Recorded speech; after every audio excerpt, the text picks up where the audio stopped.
Hello ಗೆಳೆಯರೆ, welcome to Karnataka job news YouTube channel. ವೀಕ್ಷಕರೇ, ವಾಣಿಜ್ಯ ತೆರಿಗೆ ಇಲಾಖೆಯಲ್ಲಿ 4,000ಕ್ಕೂ ಹೆಚ್ಚು ಹುದ್ದೆಗಳು ಖಾಲಿ ಇರುವಂಥ ಮಾಹಿತಿ ಬಂದಿರುವಂಥದ್ದು. ಏನಾದರೂ ವಾಣಿಜ್ಯ ತೆರಿಗೆ ಇಲಾಖೆಯಲ್ಲಿ ನೇಮಕಾತಿ ಆರಂಭ ಆದರೆ ಈ 4,000ಕ್ಕೂ ಹೆಚ್ಚು ಹುದ್ದೆಗಳನ್ನು ಭರ್ತಿ ಮಾಡಬೇಕಾಗುತ್ತೆ. ಅದರಲ್ಲಿ SDA ಇದೆ, FDA ಇದೆ, ಸ್ಟೆನೋಗ್ರಾಫರ್ ಇದೆ, ಇನ್ನೂ ಹಲವಾರು ಹುದ್ದೆಗಳಿರುತ್ತೆ.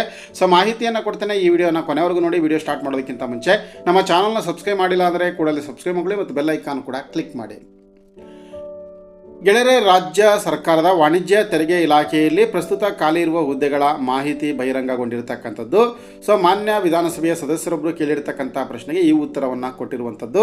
ವಾಣಿಜ್ಯ ತೆರಿಗೆ ಇಲಾಖೆಯಲ್ಲಿ ನೇಮಕಾತಿ ನಡೆದರೆ ಖಾಲಿ ಇರ್ತಕ್ಕಂಥ ಇಷ್ಟು ಹುದ್ದೆಗಳನ್ನು ಭರ್ತಿ ಮಾಡಬೇಕಾಗುತ್ತೆ. ಹುದ್ದೆಗಳ ಮಾಹಿತಿಯನ್ನು ನೋಡೋಣ. ಇಲ್ಲಿ ವಿವಿಧ ಹುದ್ದೆಗಳು ಖಾಲಿ ತೋರಿಸುವಂಥದ್ದು. ಅದರಲ್ಲಿ ವಾಣಿಜ್ಯ ತೆರಿಗೆಗಳ ಸಹಾಯಕ ಆಯುಕ್ತರು 51 ಹುದ್ದೆಗಳು, ಅದರಲ್ಲಿ ತೆರಿಗೆ ಅಧಿಕಾರಿ 141 ಹುದ್ದೆಗಳು ಖಾಲಿ ಇರುವಂಥದ್ದು.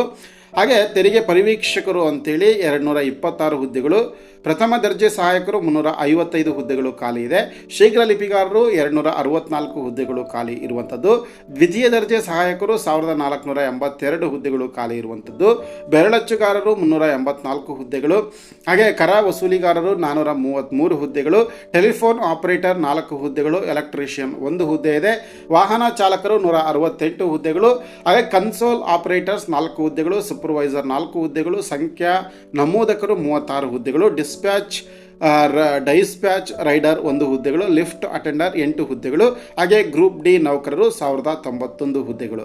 ಒಟ್ಟು 4,662 ಹುದ್ದೆಗಳನ್ನು ಖಾಲಿ ತೋರಿಸಲಾಗಿರುತ್ತೆ. ಅಂದಾಗೆ ಈ ಎಲ್ಲ ನೇಮಕಾತಿಗಳು ನೇರ ನೇಮಕಾತಿ ಮೂಲಕಲೇ ಭರ್ತಿ ಮಾಡಬೇಕು ಅಂತೇನಿಲ್ಲ.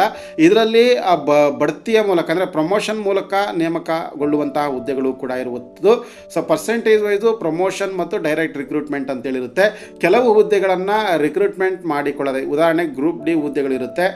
ಅಂಥ ಹುದ್ದೆಗಳನ್ನು ರಿಕ್ರೂಟ್ಮೆಂಟ್ ಮಾಡಿಕೊಳ್ಳದೆ ಕೇವಲ ವೋಚರ್ ಬೇಸಿಸ್ ಮೇಲೆ ಅಥವಾ ಟೆಂಪ್ರರಿ ಬೇಸಿಸ್ ಮೇಲೆ, ಕಾಂಟ್ರಾಕ್ಚುಯಲ್ ಬೇಸಿಸ್ ಮೇಲೆ ತುಂಬಿಕೊಳ್ಳುವಂಥದ್ದು. ಅದರಲ್ಲಿ SDA, FDA, ಶೀಘ್ರ ಲಿಪಿಗಾರರು ಮತ್ತು ವಾಣಿಜ್ಯ ತೆರಿಗೆ ಪರಿವೀಕ್ಷಕರು ಮತ್ತು ವಾಹನ ಚಾಲಕರು, ಇದರಲ್ಲಿ ನೇರ ನೇಮಕಾತಿಗೆ ಒಳಗೊಳ್ಳುವ ಹುದ್ದೆಗಳ ರಿಕ್ರೂಟ್ಮೆಂಟ್ ಆರಂಭವಾಗುವಂಥ ನಿರೀಕ್ಷೆ ಇರುತ್ತೆ.